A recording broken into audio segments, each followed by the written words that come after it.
Hi everyone, it's Sam, NFTstatistics, and this is your Proof Daily NFT Countdown.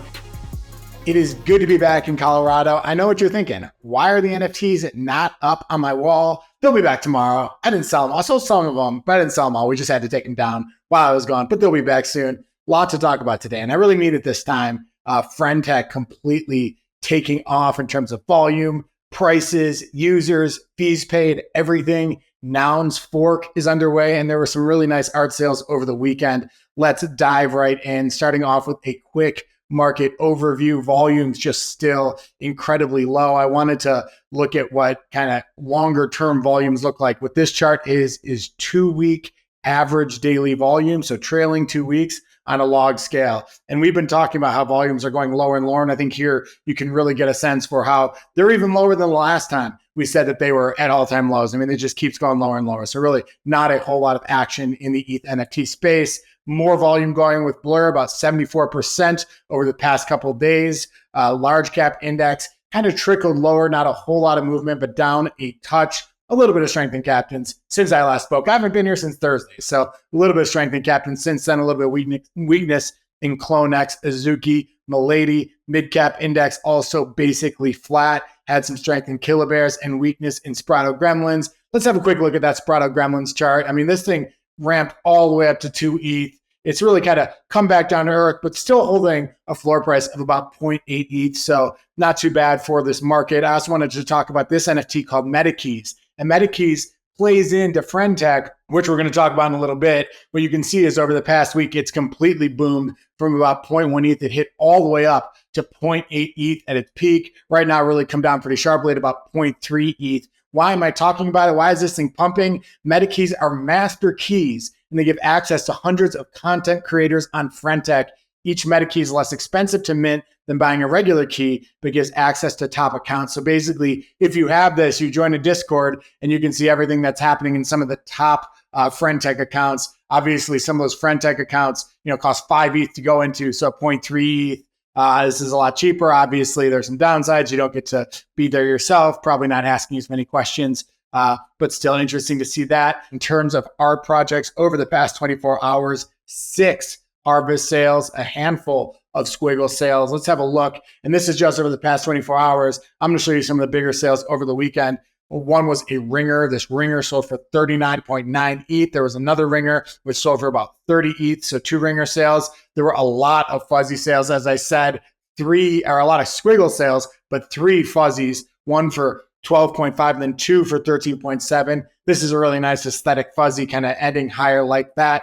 Nice to see that. And the floor for Chromie Squiggles kind of bounces in that like 9.9 to 10.5 range. Well, it's at 10.9 now, so a little bit of upside there in the Chromie Squiggle floor price. We have a Subscape here by Matt DeLaurier, which sold for 3.57 ETH, and then an Anti-Cyclone by William Apon for 5.5 ETH. Second thing to talk about, the biggest talk of the weekend when it comes to NFT Twitter, when it comes to crypto Twitter, everyone's talking about Friend.tech, which resurged. This is deja vu because we talked about it a lot 10 days ago, but we're back talking about it again. Why are we talking about it again? Look at the volumes here. You can see that we had that huge spike kind of in the beginning where we got to 10,000 ETH of volume. It really tapered off, but now we're back. 7,500 ETH of volume on Saturday, massive print, and then down a little bit yesterday, but still a decent number. One of the interesting things, and our guy, Tyler, did it over at Lucky Trader, good friend of mine, points out that Friend.tech actually did more volume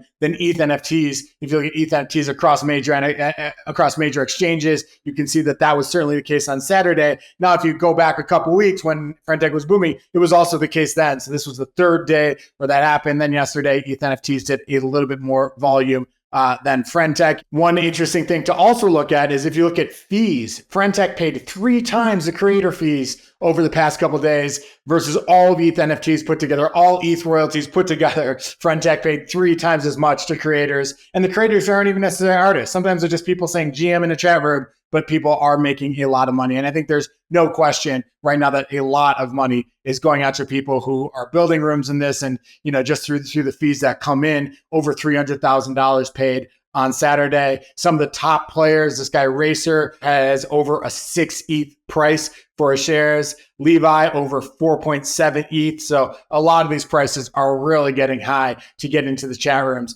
with some of these top influencers. Why did it happen on Friday over this weekend? I think that people started to calculate a little bit more about what the airdrop could do. As people start thinking that maybe this will be a $100 million airdrop, which is a number that people are kind of throwing around. There are 100 million tokens out there. There just isn't the TVL. There aren't the participants out there to get all that token, which means that there's a huge opportunity for people who do. I heard people saying they're making 5,000 points off just a few ETH in there, thinking a point could equal $1. And this is all speculation. It's all speculation that there's even going to be an airdrop. But I think because Paradigm is behind it, people think it will be. And for some reason, a lot of airdrop farmers came in on Friday and brought a lot of ETH to the platform.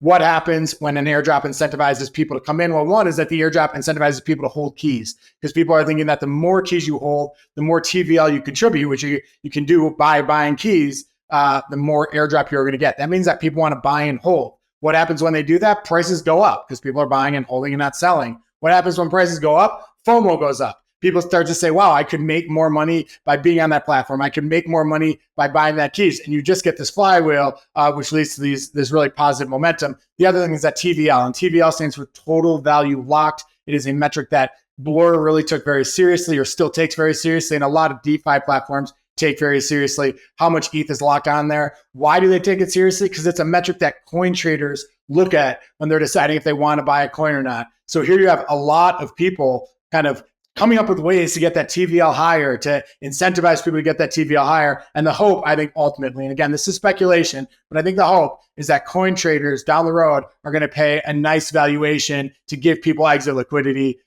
which will make everybody rich. We all want to get rich. So, who knows? But I think that's really kind of the mindset here. We saw it happen with Blur as well. I mean, when Blur really came out, TVL was very high, and it actually stayed pretty high, but you had coin traders paying, billion-dollar market cap, more than it got all the way up to a few $1 billion. Obviously, we know that has gone down more than 80% since then. We'll see here how it ultimately plays out. But I see why there is an allure to people to want to get that coin, want to get that airdrop if they can. The other thing I will say, though, is I do think the use cases are very real. I've talked to people who I think are really good signal, who are saying they're spending more time on Frentech than they're on Twitter. People are saying that they're getting access to influencers, people who wouldn't respond to their tweets ever, who they're now able to get lunch with, who they're forming real connection with. So I do think this use case of connecting people, and obviously creators, because of all the money they're making, are incentivized to treat the people who own their keys really well. So you do have a nice little flywheel going on there. I also do think that it is the airdrop that is creating that's making the creators care, and creators caring is what's making this a wonderful product. So I don't know. We'll see how this plays out over time, but we'll probably have another couple months of good energy on this product. So again, kind of tying it all together, I do think there is real product market fit. I do think there's a little bit of Ponzi-nomics where people are incentivized to hold. The question is, who is going to be kind of buying these keys down the road when there's less inflation of them? But this is the platform that seems to get a lot of attention. So we will see how this plays out over the next few months, and we'll be watching it very, very closely. Third thing to talk about, the Nouns fork begins. We've talked about Nouns extensively on the show. Here was the proposal where they agreed to make a fork a possibility. You can see that most people voted in favor instead of against. So once they decided that forking is a possibility, someone created a fork. And what happened? Well, 333 Nouns have already signed up to fork. That's out of like 870. Of those 870, 10% are the ones that are given to the founders for free. So out of maybe 790 others, already 333 have signed up for it. Let's give a little bit of background on this because it is a little confusing. Nouns have daily auctions. You started with basically 0 nouns, and then every day there's an auction. All the ETH from that auction goes into the treasury. Okay, and then the DAO invests that ETH from the treasury and tries to grow the ETH over time, expand the Nouns brand, and that's the bbasic idea. The treasury got massive because a lot of the auctions early on were for over 100 ETH. Then they're for 50 to 100 ETH. Even now, they're in that 20 to 35 ETH range. So a lot more ETH, a lot more US dollars are going into this treasury every single day. But what did happen is over time also, it's already been 2 years, the value of the daily auctions were below the value in the treasury per noun. So below the book value of every noun. There was a time where, book value of every noun was something like 37, 38 ETH, but the auctions were for 22, 23 ETH. What does that say? It says that people buying them don't think they're going to be able to get the ETH back. They think that over time, the treasury is going to shrink and it's not really worth what that book value is. So a bunch of members got together and they said, we want to get that ETH back. That ETH is in the treasury. It's basically owned by all the different nouns equally. So we want access to it. So they made this proposal that they can get it back. Now, what they said, though, is that you need 20% of the people to want to redeem or to want to get access to it in order to create a fork. And that is basically what happened. The possibility to fork passed. Someone said, we want to fork. We want to get our ETH back. Our percentage of book value goes back to every noun. It's somewhere in that 35 to 36 ETH range, and 333 nouns said we want to get that 35 to 36 ETH back, as opposed to staying in the DAO. Here you can see that there's 4 days and 7 hours left. So it's 333 so far, but we'll see how many do it over time. An obvious interesting question is what happens after this fork happens? What happens to the nouns prices? Are those auctions going to go back to the 20s where they were? I think that they're probably going to stay closer to book value. I think because now people know that you can do a fork and you can get that book value back. If it really falls below, you'll probably see it staying close to the value. Also, the community now will be a little bit more focused on doing the things they want to do. I think in the past, there's been a lot of strife within the community, a lot of conflict.